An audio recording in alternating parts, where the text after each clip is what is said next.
ابھی آپ کے سامنے مولانا سفیان صاحب بہت قیمتی بات آپ کے سامنے رکھ رہے تھے، اور صحیح بات یہ ہے کہ بھائی باتیں ہوتی رہتی ہیں، آپ کے سامنے بہت ساری قیمتی باتیں آتی ہیں، اصل کمال یہ ہے کہ وہ ہماری زندگی میں اتر جائے۔ اور جو بھی تعلیم ہو، تعلیم چاہے آپ دین کا حاصل کر رہے ہیں یا آپ دنیا کی تعلیم حاصل کر رہے ہیں، ہر وہ تعلیم جو آپ کے اندر انسانیت پیدا کر دے،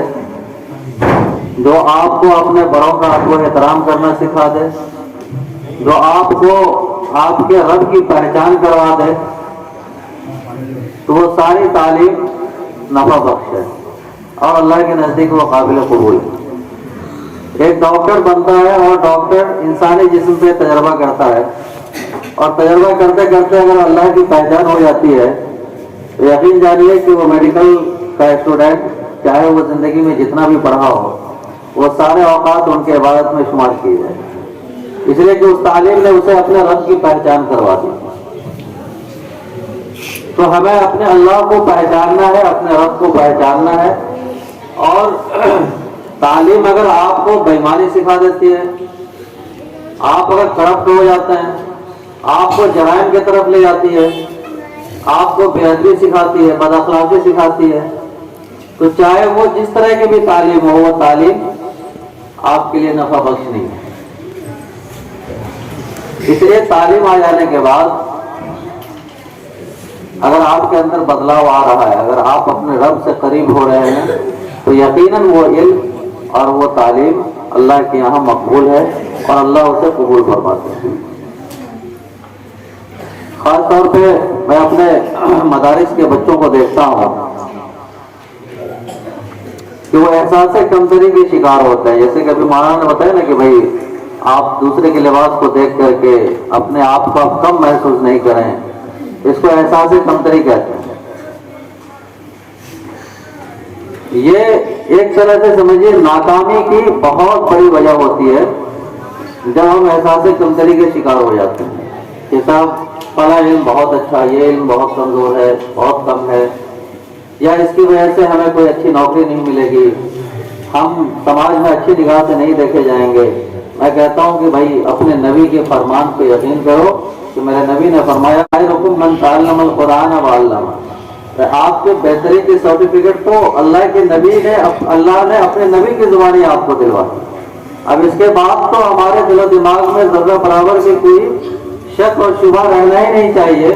اور احساس کمتری کا شکار ہونا تو دور کی بات ہے۔ دنیا والے اگر کسی کو بہت اچھا کہہ دے اور اللہ کے نزدیک اگر وہ اچھا نہیں ہو، تو دنیا میں جب تک آنکھ کھلی ہوئی ہے تب تک وہ اچھا ہے دنیا والوں کی نظر میں۔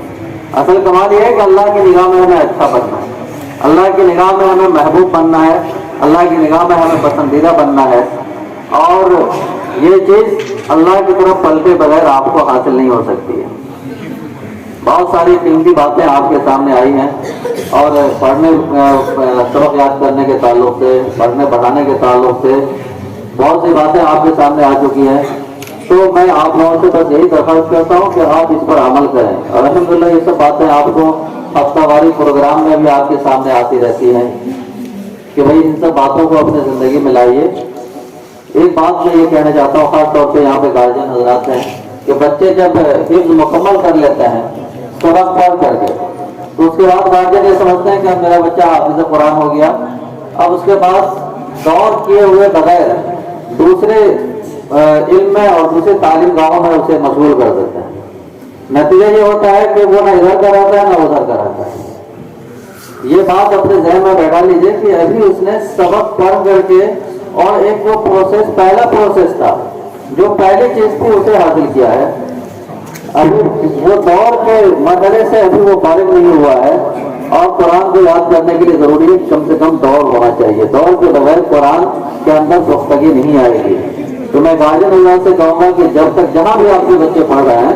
آپ وہاں کے استاد سے، وہاں کے ذمہ دار سے، جب تک آپ اپنے بچے کی کیفیت اور اس کی حالت معلوم نہیں کر لیتے ہیں، تو تب تک آپ کسی دوسری تعلیم میں اور کوچنگ سینٹر میں اسے مشغول نہ کریں. نتیجہ یہ ہوگا کہ پھر وہ سال وہ دور کرتا رہے گا، لیکن قرآن کے اندر جو پختگی آنی چاہیے وہ نہیں آئے گی، بلکہ مزید کمزوری اس کی بڑھتی چلی جائے گی. اور پھر نتیجہ یہ ہوگا کہ وہ بچہ قرآن کو پڑھنے سے وہ اعراض کرے گا، قرآن پڑھنے سے بھاگے گا. تو الحمدللہ ابھی جن بچوں نے بھی قرآن مکمل کیا ہے، اب جو ہمارے درمیان ہم سب کے سرپرست ذمہ دار ویسے کے سیکریٹری تشریف لا چکے ہیں. اب میں بہت سارے احترام کے ساتھ جناب حافظ احسان صاحب سے درخواست کرتا ہوں کہ تشریف لائیں اور ان کے درجے سے حافظ محمد ثناء اللہ، عزیزم حافظ محمد ثناء اللہ